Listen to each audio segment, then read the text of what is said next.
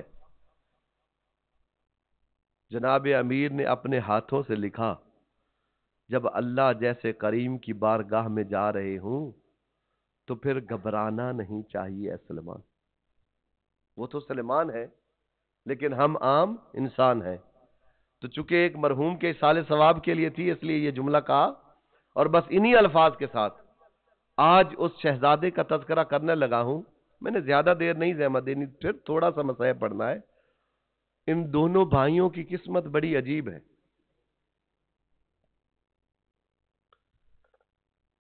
ایک کے جنازے پہ تیر تھے، دوسرے کا تیروں پہ جنازہ تھا۔ اب یکم محرم سے لے کر آج تک مظلوم کربلا کو پرسہ دے رہے ہیں۔ میری دعا ہے پروردگار عالم آپ کا پرسہ قبول کرے، لیکن میں ایک ریکویسٹ کروں گا، میں چاہتا ہوں جیسے ہم سید الشہداء کو پرسہ دیتے ہیں ایسے حسن مجتبیٰ کو بھی پرسہ دینا چاہیے۔ ایسے اس مولا کو بھی پرسہ دینا چاہیے جو مسموم نہیں مسحوم ہے، جسے ایک بار نہیں، دو بار نہیں، کئی بار زہر ملا ہے۔ میرے مولا حسن مجتبیٰ کو ایک بار نہیں، دو بار نہیں، کئی بار زہر ملا ہے، اور کہا جاتا ہے جب بھی زہر ملتا تھا میرے مولا بچ جاتے تھے، لیکن جب ان کو معلوم ہوا، میرے مولا علی ابن ابی طالب نے کہا کہ اے عباس، تو نے حسن مجتبیٰ کا پہرا دینا، کہ میرے حسن کو اتنی بار زہر مل چکا ہے، اب تو نے میرے حسن مجتبیٰ کا پہرا دینا ہے۔ روایات بتاتی ہیں میرے مولا پہرا دے رہے تھے۔ کہا جاتا ہے جب ان کو معلوم ہوا کہ جناب عباس بھی حسن مجتبیٰ کا پہرا دیتے ہیں اور دیکھتے ہیں کوئی ان کو زہر نہ دے دے، تو اس لعین نے کہا پھر کوئی گھر کا بندہ ہونا چاہیے کہ جو میرے مولا کو زہر دے دے، اور زہر بھی ایسی ہونی چاہیے اگر ایک قطرہ مل جائے تو حسن مجتبیٰ دنیا میں موجود نہ رہے۔ روایت بتاتی ہے کہا کہ شہزادی بھی دیکھ رہی تھی زینب سلام اللہ علیہا، ایک طرف شہزادی زینب الکبریٰ تھی، ایک طرف جناب عباس باوفا تھے، اور درمیان میں حسن مجتبیٰ سوئے ہوئے تھے۔ یا میرے مولا حسن کی زوجہ جودہ آئی اور آ کر میرے مولا کا جو پانی رکھا ہوا تھا اس میں ایک قطرہ زہر کا ملایا۔ تھوڑے لمحات کے بعد ایک دم میرے مولا حسن مجتبیٰ نے کہا مجھے پانی کی طلب ہو رہی ہے، مجھے بہت پیاس لگی ہے۔